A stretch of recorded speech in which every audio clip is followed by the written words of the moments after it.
Welcome to note class. Hi friends, இன்றைக்கி என்ன topic பார்க்க போகிறோன்னு பார்த்தீங்கன்னா, ஐயனம் வந்து எந்த டாப்பிக்கில் ஆரம்பித்து எந்த டாப்பிக்கில் படித்து முடிக்கணும் அப்படிங்கிறத நம்ம டீட்டெயிலாக பார்க்கலாம். வீடியோ பார்க்குறதுக்கு முன்னாடி நம்ம சேனலை சப்ஸ்கிரைப் பண்ணாமல் வீடியோ பார்த்துட்ருக்கீங்கன்னா சப்ஸ்கிரைப் பண்ணிவிட்டு வீடியோவை பாருங்கள். இப்போ மொத்தம் உங்களுக்கு இந்த ஐயனம் டாப்பிக்லேருந்து எவ்வளோ கொஸ்டின்ஸ் வந்து கேட்குறதா சொல்லியிருக்காங்கன்னா, நியூ சிலபஸ் பேசிட்டில் 10 கேள்விகள் வந்து ஹிஸ்ட்ரி ப்ளஸ் ஐயனத்துலேருந்து கேட்குற மாதிரி கொடுத்துருக்காங்க. மேபி அவங்க ஐயனம் கூட இம்பார்ட்டன்ட் கொடுத்து 7 கொஸ்டின் ஐயனம்லையும் ஹிஸ்ட்ரியில் 3 கொஸ்டினும் கேட்க சான்ஸ் இருக்குது. ஏன்னா ஹிஸ்ட்ரியை கம்பேர் பண்ணும்போது ஐயனத்துலேருந்து நிறைய ஐயனம் டாபிக் பார்க்குறதுக்கு முன்னாடி நம்ம இந்த இந்தியாவை என்னென்ன கேட்டகரியில் பிரித்து நம்ம வந்து அதை புரிஞ்சுக்கணும் அப்படிங்கிறத நான் உங்களுக்கு ஃப்ளோ சார்ட் மாதிரி எழுதியிருக்கேன். இதில் பாருங்கள், இந்தியாவை வந்து நம்ம 3 காலக்கோட்டில் வந்து பிரித்து பார்க்கணும். ஒன்று ஆன்ஷியன்ட் இந்தியா, இன்னொன்று மிடிவல் இந்தியா, இன்னொன்று மாடர்ன் இந்தியா.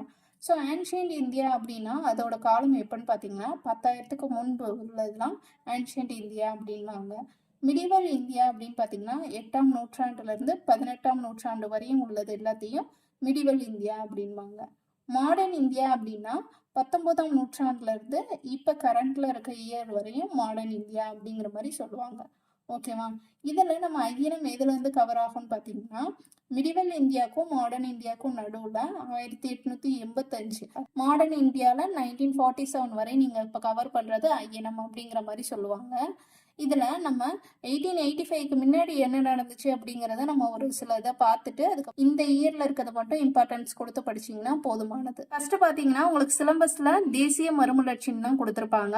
பட் ஆனால் தேசிய மறுமலர்ச்சிங்கிறது நீங்கள் ஐரோப்பியர் வருகையிலேருந்து படிக்கிறது தான் அதுக்கு வந்து கரெக்டாக இருக்கும். நீங்கள் டைரெக்டாக தேசிய மறுமலர்ச்சியில் 19ஆம் நூற்றாண்டு ஆங்கில ஆட்சிக்கு எதிரான போராட்டம் இதெல்லாம் நீங்கள் படிச்சிங்கன்னா உங்களுக்கு ஒரு சில கொஸ்டின் இப்போ வந்து மிஸ் ஆக சான்ஸ் இருக்குது. அப்போ நீங்கள் என்ன பண்ணணும், ஐயனம்ங்கிறப்போ ஐரோப்பியர் வருகையிலேருந்து நீங்கள் படித்தாதான் இது வந்து கரெக்டாக இருக்கும். ஓகேவா? ஃபஸ்ட்டு நீங்கள் ஐரோப்பியர்கள் வருகை அந்த 5 பேர் இருப்பாங்க இல்லையா, போர்ச்சுகீசியர்கள், டச்சுக்காரர்கள், ஆங்கிலேயர்கள், இது எல்லாத்தையும் நீங்கள் படிச்சுட்டு அதுக்கடுத்து கிழக்கிந்திய வணிக குழுவின் கீழ் இந்தியா வந்து எப்படி இருந்துச்சு அப்படிங்கிறத நீங்கள் பார்க்கணும்.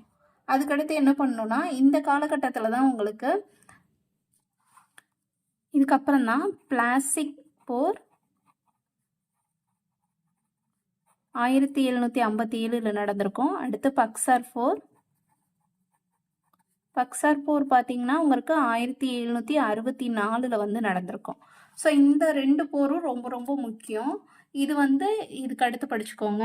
இந்த கிழக்கிந்திய வணிக குழுவில் யார் யாரும் முக்கியமானவங்களாம் இந்தியாவில் இருந்திருப்பாங்க அப்படிங்கிறத ஆர்டர் வைஸில் இருக்குது. அவங்க வந்து இந்தியாவில் என்னென்ன பண்ணாங்க அப்படிங்கிறத நம்ம பார்க்கணும். அந்த மாதிரி வாரன் ஹோஸ்டிங் பிரபு 1772 டு 1785 வரையும் இந்தியாவில் இருந்திருப்பாங்க.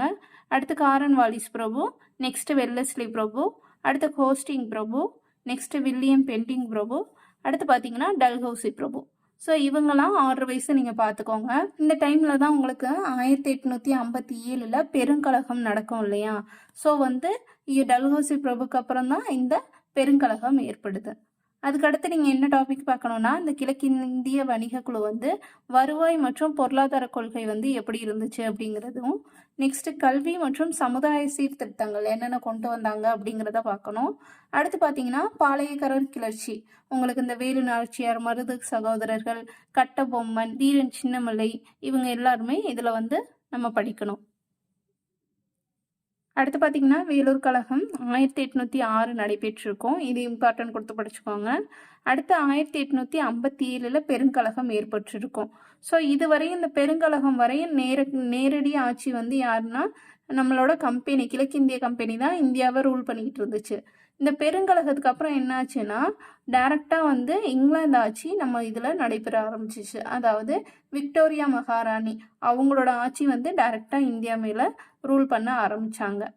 அதுக்கடுத்து யார் யார் ஆட்சி பண்ணியிருப்பாங்கன்னு பார்த்தீங்கன்னா லிட்டன் பிரபு, ரிப்பன் பிரபு, கர்ஷன் பிரபு. ஸோ இவங்க 3 பேரும் ரொம்ப ரொம்ப இம்பார்ட்டன்ட். இவங்க 3 பேர்த்துல இருந்து கொஸ்டின்ஸ் வராத கொஸ்டின் பேப்பரே இல்லை. ஓகேவா? அடுத்து பார்த்தீங்கன்னா சமூக சமய சீர்திருத்த இயக்கங்கள். இதில் தான் உங்களுக்கு என்ன வரும்னு பார்த்தீங்கன்னா 19ஆம் நூற்றாண்டு சமூக சமய சீர்திருத்த இயக்கங்கள்னு நம்ம சொல்லுவோம் இல்லையா கரண்ட்டில், அந்த டாபிக் இதில் கவர் ஆகும். அடுத்து பார்த்தீங்கன்னா இந்திய தேசிய இயக்கம், அதாவது இந்திய தேசிய காங்கிரஸ் தான் இந்த மாதிரி சொல்லுவோம். ஸோ இது வந்து 3 கேட்டகரியில் நம்ம பிரித்து பார்ப்போம்ல, அதே தான். 1885 டு 1905 வரையும் பார்க்கணும்.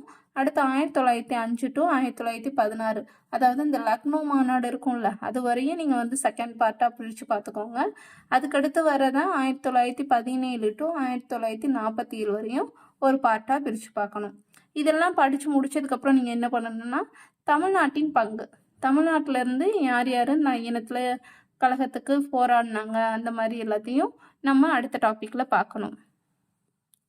இதுலேயுமே நீங்கள் தனியாக மென்ஸ் தனியாக கேர்ள்ஸ் தனியாக பிரித்து பார்த்துக்கோங்க. தமிழ்நாட்டிலேருந்து போராடின ஆண்கள் மற்றும் பெண்களை வந்து இந்த டாப்பிக்கில் கவர் பண்ணிக்கோங்க. அதுக்கடுத்து பார்த்தீங்கன்னா நீதி கட்சினா என்னன்னு பார்க்கணும். கடைசியில் பார்த்தீங்கன்னா அரசியல் வளர்ச்சி.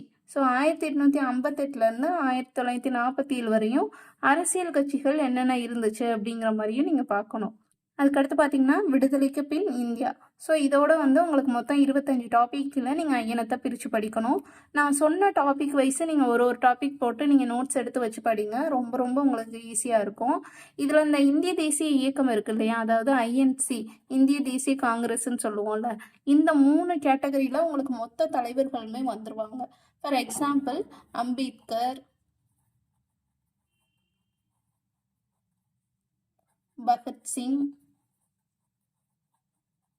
ஸோ இந்த மாதிரி நீங்கள் டைம்லைன் படி நீங்கள் இயர்ஸை மென்ஷன் பண்ணி நோட் பண்ணி வச்சுட்டு படிங்க. அது ரொம்ப ரொம்ப உங்களுக்கு ஹெல்ப்ஃபுல்லாக இருக்கும். ரிவிஷன் பண்ணுறப்ப அது ரொம்ப ரொம்ப ஈஸியாக இருக்கும். ஓகேவா? ஸோ இந்த வீடியோ உங்களுக்கு பிடிச்சிருந்துச்சுன்னா மறக்காமல் லைக் பண்ணுங்கள், கமெண்ட் பண்ணுங்கள். தேங்க்யூ.